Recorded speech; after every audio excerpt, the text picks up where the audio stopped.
Komuz kolgun alayının aman beken kalın jurt.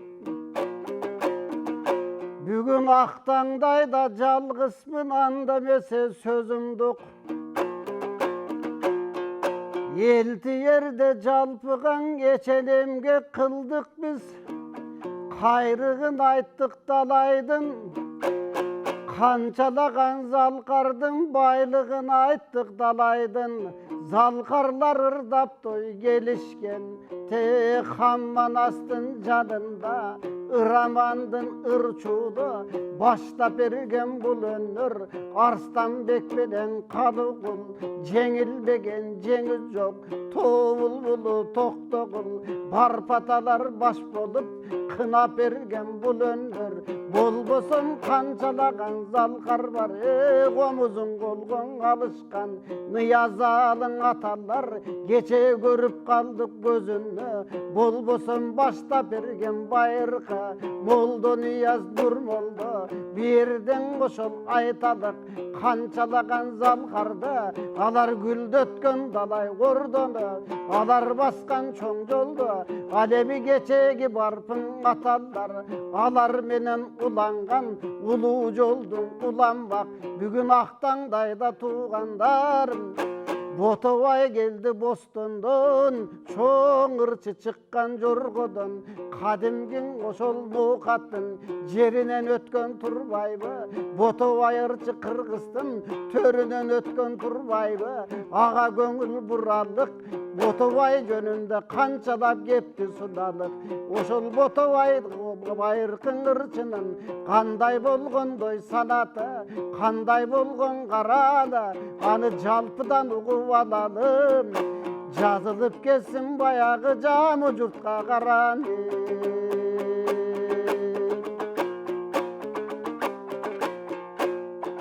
Ботовайдай қатабысы Тоқтоғұлдан чоң болған. Жас жағынан айтқанда Тоқтоғұл менен ырдашқан. Барпы менен сырдашқан. Артынан далай өстіріп шакірттердің ырдатқан. Баяғы бала ырчы сыдықтай, шорук менен қардай. Ырчылар менен бір өскен, жанды бүгін қарачы ескеріп елген өтмекпіз. Анда жамы жұрт құлақ салғыла, Ботовай қандай болғанын, қадимгі ноқаттан шыққан алым бар. Өмір зақтай ағандан олы кебін ұғып алғылы.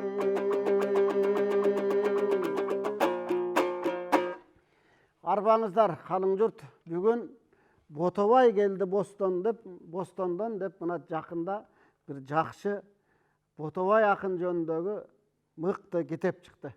Бұйырса біз таланттарымызға Ақтаңдай ақындарымыздың бардығына жеткіргенге мұны әрекет қылауыз.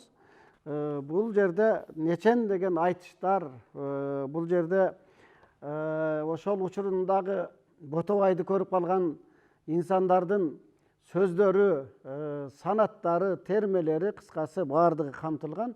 Анда олы ошол Ботовай жөнінде қанчалаған емгектерді арнаған 35 жылдан ашу ошол Ботовайды изилдеп келдим деп, қырғыз жұртшылығына белгілі инсандарыбыздың бірі Ноқаттың қолыны Өмірзақ Мамаюсупов ағабыздан жақында Бишкектен барып тұрып, хабар алып, ал кишинин кебин ыкканлыгында назар салыңыздар. Биз кичинебизден Ботовайды угуп чоңойдук. Ботовайдын эң акыркы шакирти Апас Шапак ырчы деп коет. Жакында эле өттү, балдары бар. Агачы эңиси Төрөкул деп согушка катышкан ал киши дагы өзгөчө киши болгон, тойлордо аштарды кырдачу. Ал согуштан келатып эле ырдап келиптир. Раз, два, марш берди, кәрәм чорбу аш берди деп. Баягы орусча сөз үйрөнүптүр да, бирок эсен соо келген.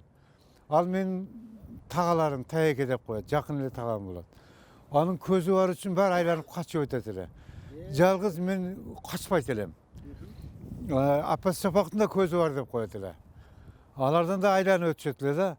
Анан мен мүчүн ушундай деп ойлоп көрсөк, булар философ кишилер экен да. Себеби Ботовай жөнөкөй ырчы болгон эмес экен да. Ал философиялык көз караштагы санаторларны баягы кыргыздын салтындагы санаторларны төгүккөн адам болгондо анан бул жөнүндө бир да китеп жок. Чыга ооз эки угабыз, төрөкул тагабыз тойлордо төгүп бергенде ушул ботабайдырларын төгөт. Анан башка ички ырдаган киши жок. Анан атаман сурайм мен. Эмне үчүн бул кишинин китептери жок десем. Анан кийин чоңойгондо айтып берели деп биз кичинерээк да айтпайт. Ырдан таштап коюң дейт сиңгилден десе. Мен атамдын керезин уккан кишимин. Мен таштай албайм дейт. Вот эми укаңыздын айтып, белки укасын айтат аты. Кыз кедешет го. Ганы дейби ким эле. Бул акырын таштайт экен болсо, мен да угуп жүрөм, бирок ата керезини мынтип аттаган болбойт шерен деди. Мен айтпайм деди. Ушинтип атама ырдабайт, бугуңузду кантип жазасыз десе, бугумду эми бул бир оор нерсе экен. Камар деген бизде жайлоодо зоо бар. Şu zoğu varıp alıp 3 gün kıykırıp ırdayım deydi. Zoğları ugat meni deydi. Anan kayra kelem daha bir 2 cuma 3 cuma çırayım kayra tögöm deydi. Азыр эми мына ушул сиздер ошо кишилерден укканы, кол жазмалардан, элдерден топтоп чыккан китеп ушул кичинекей чакан китеп. Негизи дагы элдин ичинде бар. Аябай көп сөздөрү бар болсо да, кече менен математик болгон үчүн Kulağımdın canında tursa dağı жазуу деген түшүнбөпмүн. Аябай аракет кылдык. Бир эки апас шапак бар эле, апас шапак ырсы деп коебуз эми. Биз аны шапак деген сөз туура эмес экенин да билбеппиз. Кичинебизден ошону чоңойгонбуз. Жакшы киши эле тоодо атам үй менен кошуна эле. Тоодо үйдү кошуна деген сөзүндө бул жылга менен тиги жылганын ортосу 5 километр. Бирок эки эле үй да. Анан ал киши келсе эле биздин үйгө келет. Же мен аны өтүп кетип бартып келем. Ботобайдын небереси Малик ырчы дейт эле башында баласыны. Бир эле уулу, чоң уулу да каны кийинкиси. Кийинки аялынан. Анан бул ошонун баласы Мадамин агай деп Кудай берген талант. Бизди 7 класстан 6 класстан баштап окутуп калды, 6-7-де.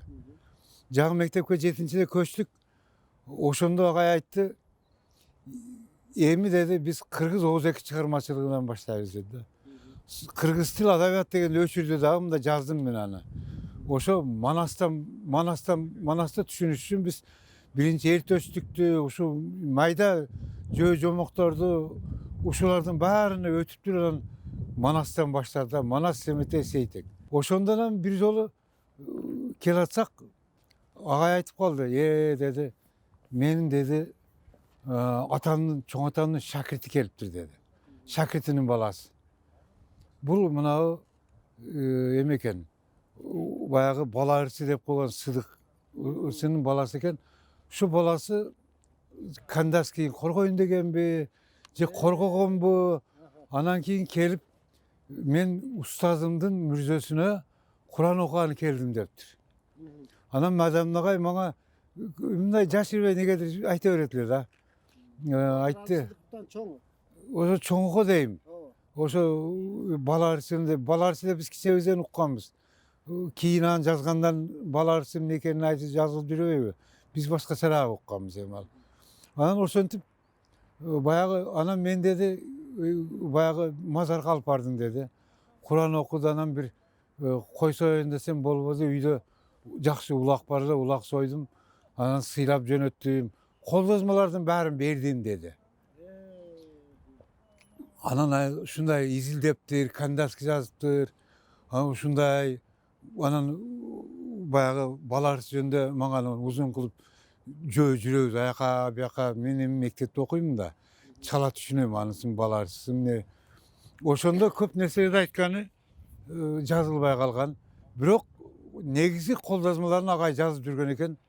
Ал төгөт болчу. Ошентип Мадамин агай акыркы кетти. Бул ал чоң ботабайчы болчу. Буюрса ошол 89-дан 35 жыл өттү. Биз Ботабай деген кружок уюштурганыбызга. Мен ал кружокту уюштуруп алып, ар жерде эле сүйлөп жүрө бердим. Бир парак болсо да бергиле, айткыла. Негизги нерсе Ботабайдын атын өчүртпөш болчу. Биздин айылдан ушул ушундай атага чыккан киши ичерге жазылбай калган. Жоомарт Бөкөнбаев чыгып Токтогулду чыгарган. Дагы бири жеңи жокту. Ушинтип чыккан, бирок Ботобай эми кээ бир нерседен бери жаздык талаш болушу да мүмкүн. Чоң атама келип армандарын айтат экен да, ушу керезин дагы чоң атам айткан жери жазылган. Ошондо бул 6 ай мына Кытайлык Кыргызада жүрүп чарчап келген экен. Ошондогусу ошондон кийин керез кылыптыр. Ырчы балдарым болбосун деп. Мына кадырман телекөрөрмандар, сиздер биздин Өмүрзак абабыздын Ботобай жөнүндө айткандарына уктуңуздар. Эми ошол жерде бул биздин колубузга жакын деле тийди бул китеп. Актаңдай акындарыбыз бардыгы буйруса ушул санаттарын, айтыштары, аябай көп айтыштары бар экен. Ошолорду сиздерге толук жеткиребиз деген биз аябай чоң үмүт менен быйылкы жылы ушул алдыбызга максат кылып койгонбуз. Эми Ботобай ырчынын шакирти бир кезде бала ырчы Сыдык өткөн. Ал эчендеген залкарлар менен айтышкан, Ботобай менен айтышкан, Ботобай таптаган. Ал жерде мына буйруса биздин залкарларыбыз ал жөнүндө дагы кенен кесир айтып берет.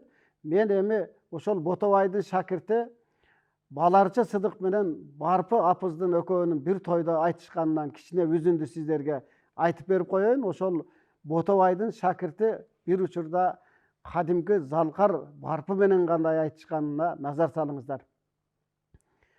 Бир чоң тойдо экөө жолугушуп калат дейт. Ошондо Барпы баштап атат дейт. Эй азамат көрө тарышты, сары болуш алдында Барпы менен балырчы экөө бүгүн таанышты. Балырчыны билчелем, даңкыңдын угуп жүрчелем, укканымча бар экен, тарбиялап өстүрсө боло турган бал экен, башынын жүнү кам экен, жакжаңдаган кал экен, ашулайыбы бар экен деп Барпы баштап атат дейт.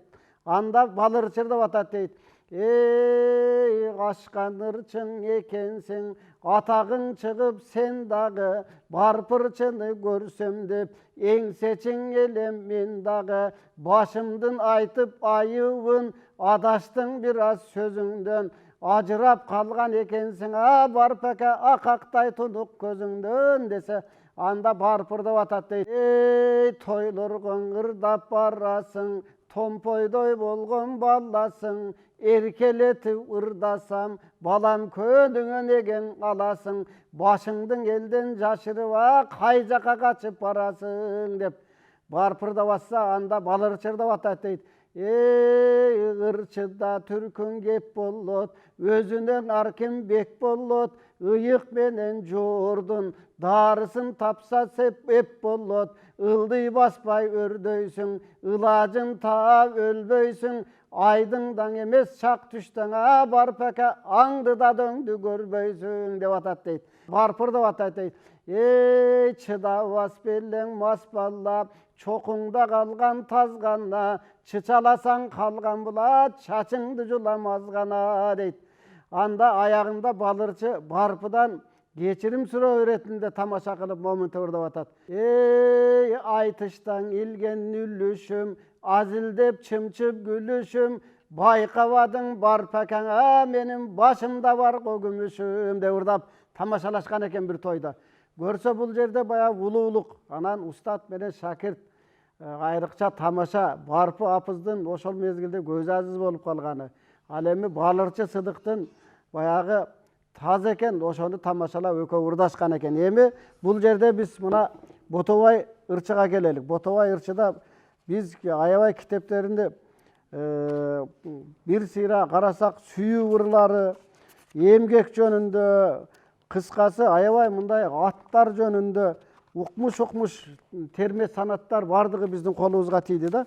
Ботобай ырчы жөнүндө биздин кыргыз журтчулугубузда мына өзгөндөгү айтыштарыны Ботобай менен Майкөтөн деген өзгөндө акын өткөн.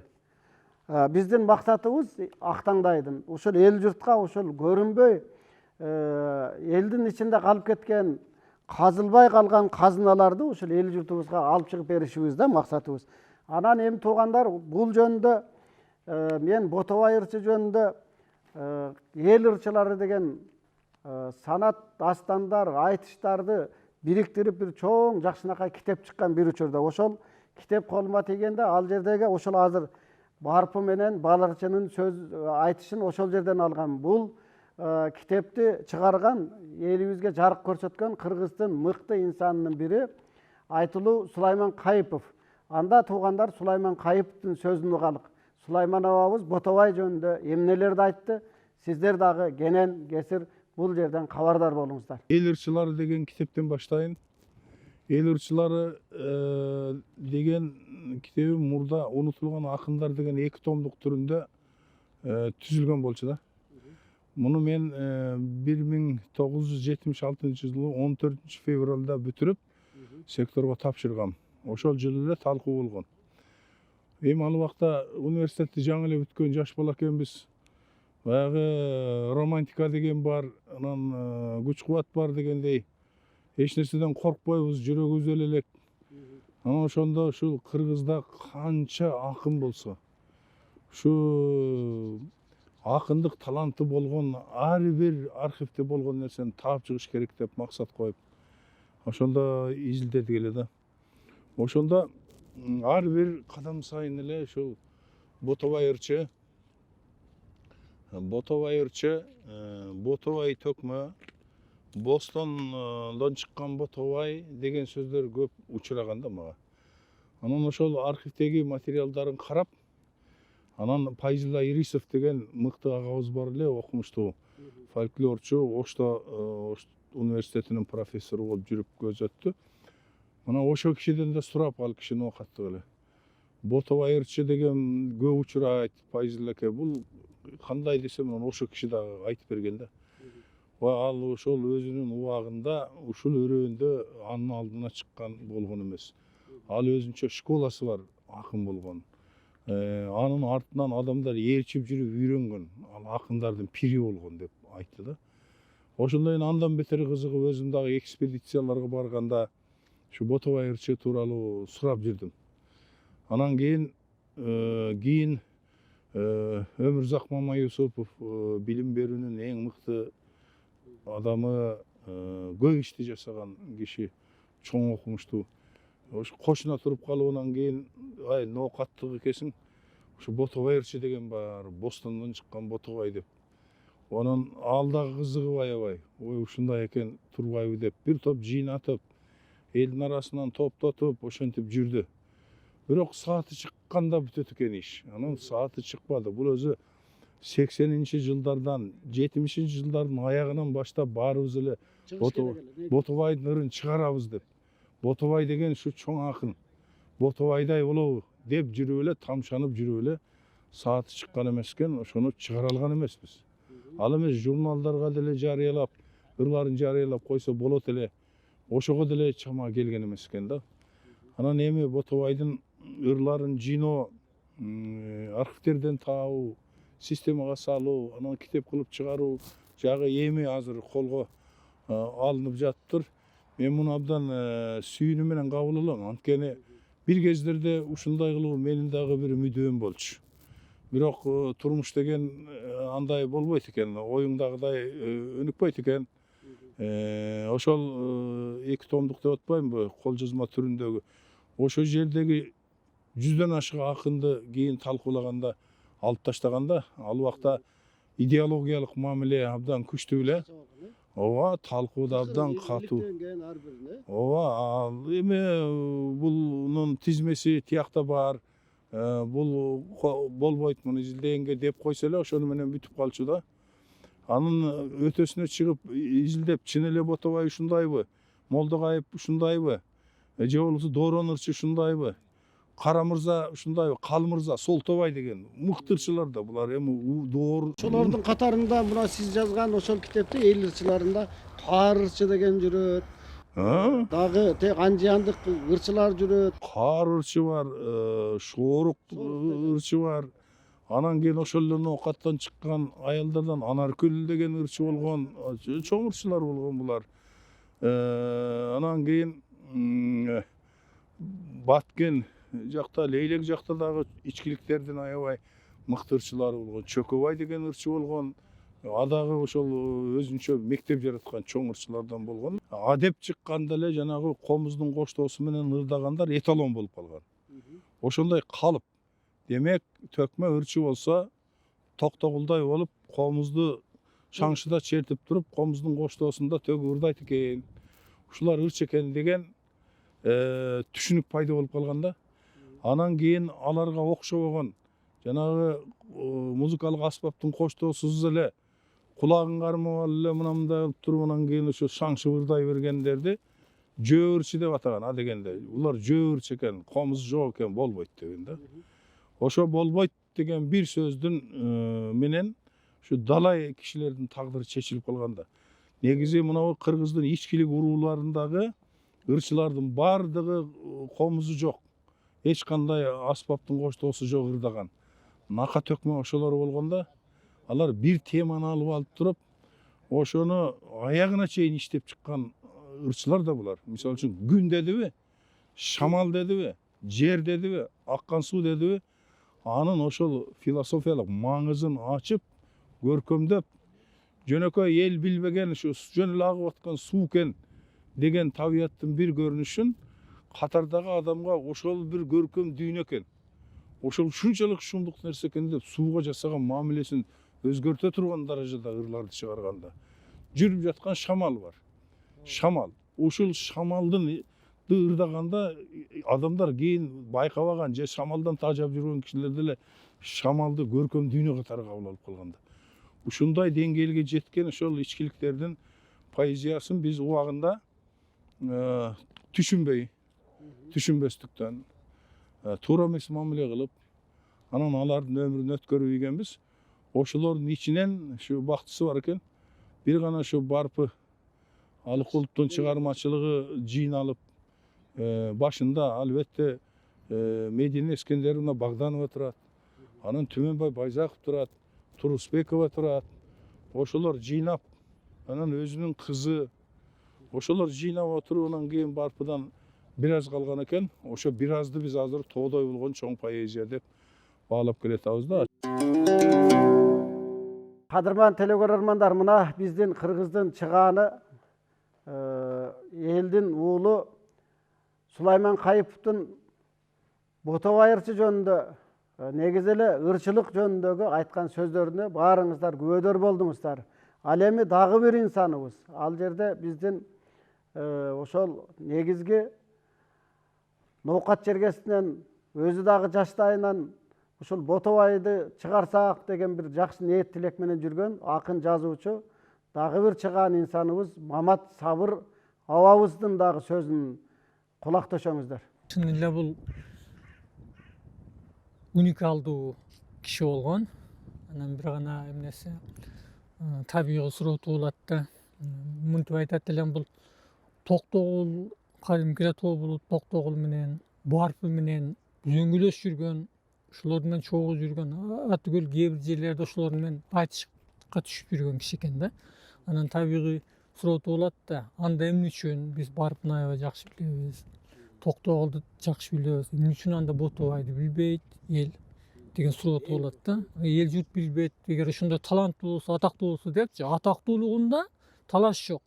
Себеби өзүнүн бир ырлары бар. Мен керек болсо түркмөн ал жагычы, бул жагы Кытайдын жанагы Синьцзян, ошого чейин атагы чыккан киши болгон да. Анан эмне үчүн анда билинбей калды, ушу кезге чейин көп билинбей калды деген эме болду. Мунун бир эки себеби болгон экен. Биринчиси, бизде мамиле таптык көз караш боюнча мамиле болгон да, совет учурундачы. Анан басмачылар менен кичине мамиле түзүп калган жайы бар экен. Бул да жөн эмес да. Мисалы, аябай азыркы тил менен айтканда популярдуу болуп турган ырчыны ар кандай басмачы, курбашы деле же бай деле өзүнө жанына алып жүргүсү келет.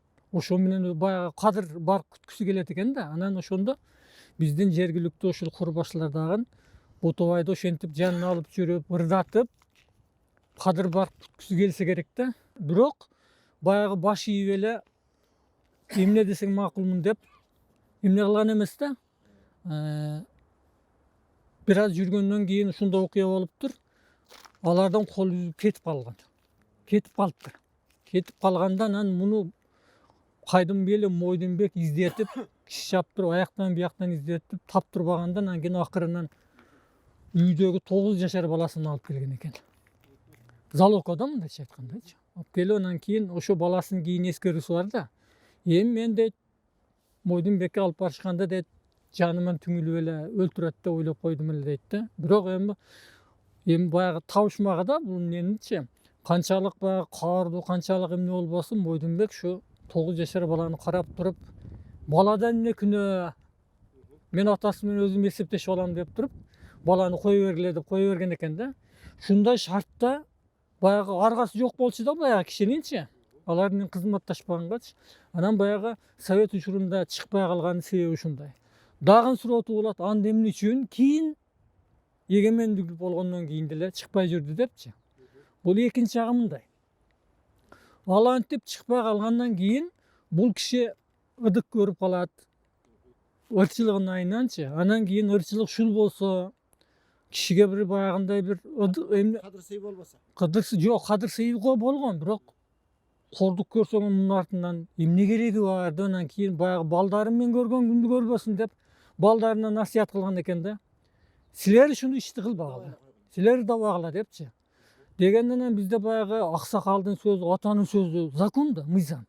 Анан балдары дагы кийин неберелери дагы ошонун сөзүнөн чыга албай ырдабай коюшкан экен. А чындыгында балдары ырчы болгон.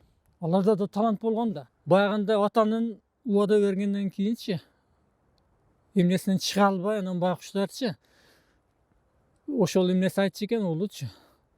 Жерге барып алып бугумду ушу өзүмчө ырдап анан чыгарат элем депчи. Ушундай бир трагичный да сагдырычы.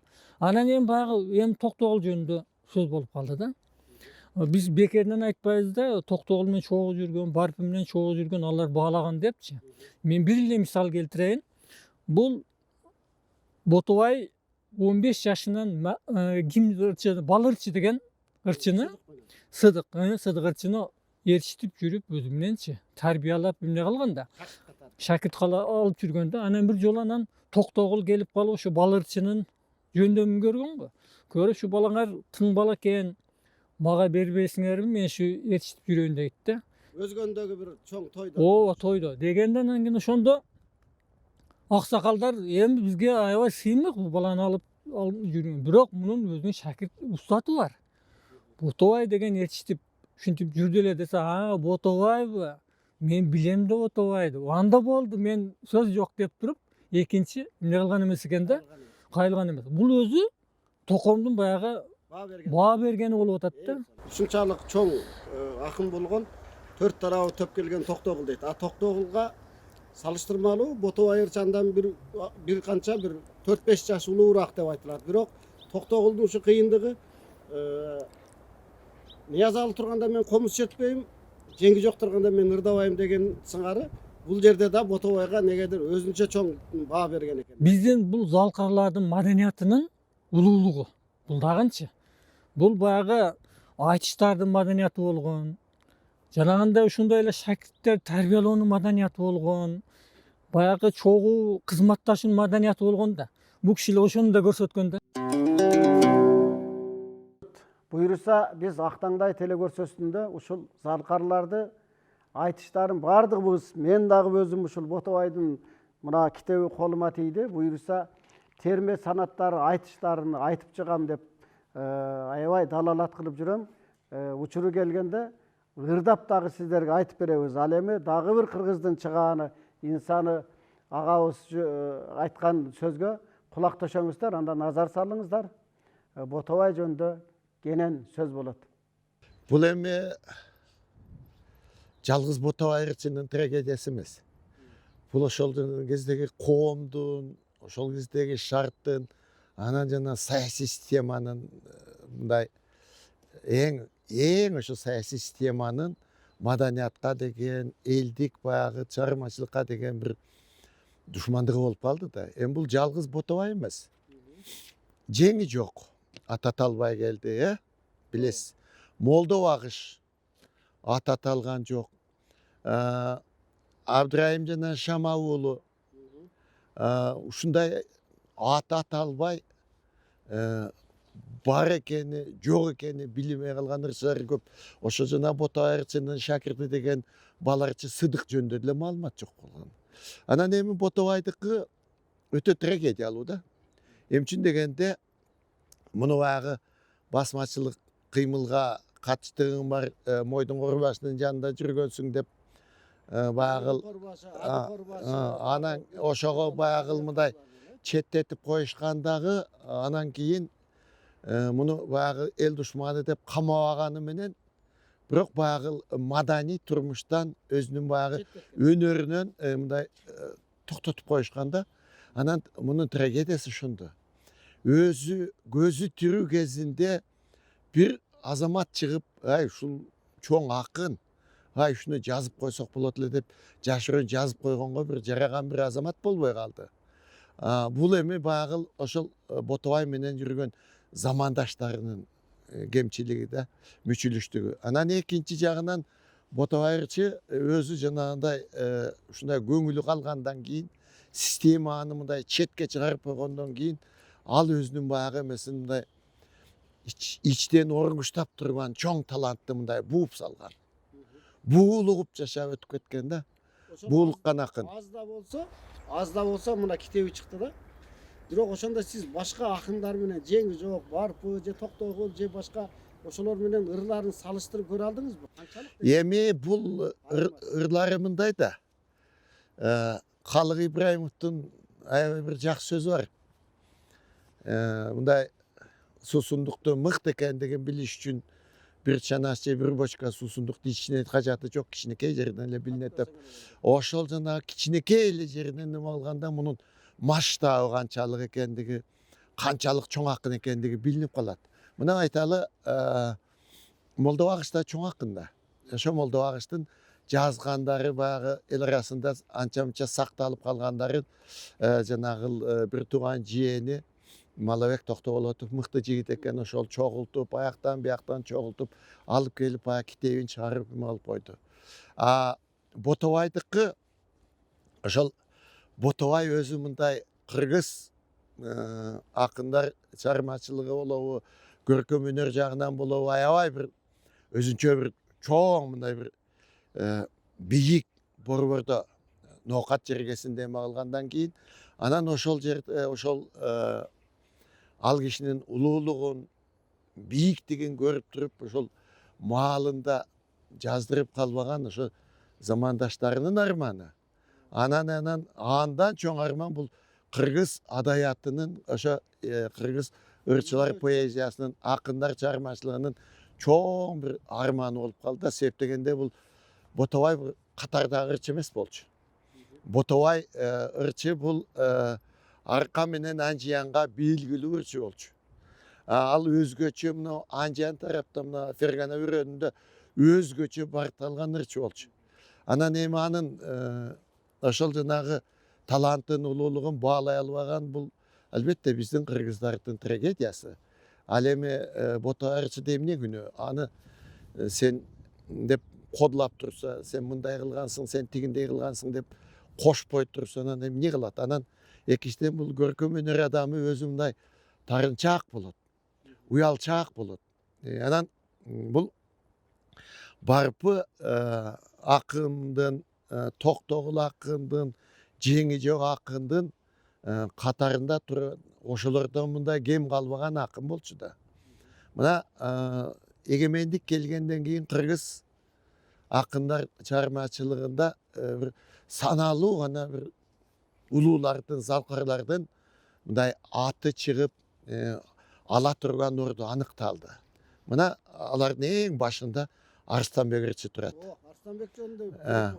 Анан мына Арстанбек дагы бул Совет өкмөтү келе электе эле Совет өкмөтүнүн баягы аты чыга электе эле каза болуп калган чоң акын. Анан эми мунун ырларын баягы жазып алуу иштери башында дурус эле башталгандан кийин токтолуп калган. Муну эки киши жазган. Биринчиси Арстанбек жөнүндө да Арстанбектин жанагы ырлары кийин бир жерден казылып чыкты деген сөздөр болуп жүрдү эле. Кандай? Ботовайдыкы чыгып калышы да мүмкүн. Мындай да, мына Молдонияздын кол жазмалары капыс эле табылып калды. Капыс эле табылып калды. Теге жанагы Фергана хандарынын тарыхын жазган Кыргыздын дагы бир мыкты ошол жанагы билимдүү азаматынын кол жазмасы эле табылып калды. Анан эми бул кээде табылбай да калышы мүмкүн. Мына маселен ошол жана Арыстанбектин ырларын жазган Каба Абдырахман уулунун 38-жылы жанагы эл душманы деп аттырып ийгенден кийин ошол жанагы Арыстанбектен жазып алган кол жазмасын туугандары эми буну алып келип жок кылып ийишет деп анан баягы кийизге ороп жерге көмүп коюшкан. Анан ал бир капыстан баягы жер айдап алып атканда капыстан чыгып калып кийин эме болуп калды. Кийин ошо чыккандан кийин дагы катып жүрүштү. Муну бу бийлик жок кылып салат. Кагазын жок кылып этти. Анан кийин эме кылып ошентип катып жүрүп анан кийин чыкты да.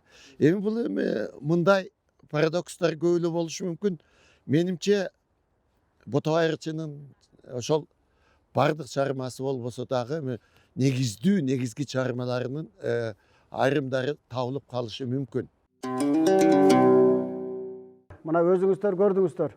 Ботовай ырчы ким деген, Ботовай кайсы доордо жаралган, Ботовай эмне үчүн мындай чыкпай калганы жөнүндө, Ботовайга эмне үчүн биз кеч кайрылдык, бүгүнкү биздин көрсөтүүдө жогорудагы бардык бизге сүйлөгөн Ботовай жөнүндө айтып берген чыгаан залкарларыбыздын сөздөрүнө ортоктош болдуңуздар. Келечекте биз Ботовай жөнүндө дагы кенен кесир актаңдай акындар ордосу шакирттерим менен биригип дагы Ботовайга чоң кызмат кылып өнөрүнө, айтыштарына, ырларына кайрылабыз. Ушуну менен актаңдай телекөрсөтүү соңуна чыкты. Аман туруңуздар, эл терден алыстабаңыздар. Биздин көрсөтүүлөр уланат. Биз болсо кийинки дагы сиздерге жакшы табылгалар менен жолукканча аман туруңуздар.